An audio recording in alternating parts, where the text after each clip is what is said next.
دراصل وجه داوا چې کله آدم علیه السلام او بیبي حوا علیه السلام صاحب هدایت لیدلی دي په جنت کې نو الله رب العزت منع کړو چې دی یو ون نه با میوه نه خوري.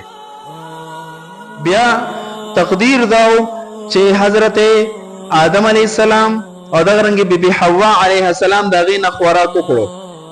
علماء لیکلي چې څنګه خوراک وکړو نو زمونږ د مور بیبي حوا علیه السلام ماهواري حیض شروع شو.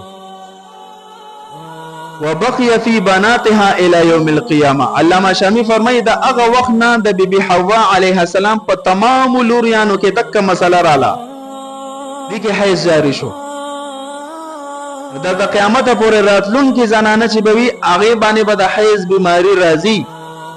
دا یو فطرتي بیماری د دوی او دا د دې د صحت دلیل لخوا چې د کوم زنانه د حیض بیماری ناراضي نو د دې بچیم نکېږي. چې د کوم د حیض بیماری راځي دا د صحت علامت معنا دا تندرست ده د بچو صلاحیت لري نو بده باندې خفغان نه دی پکار.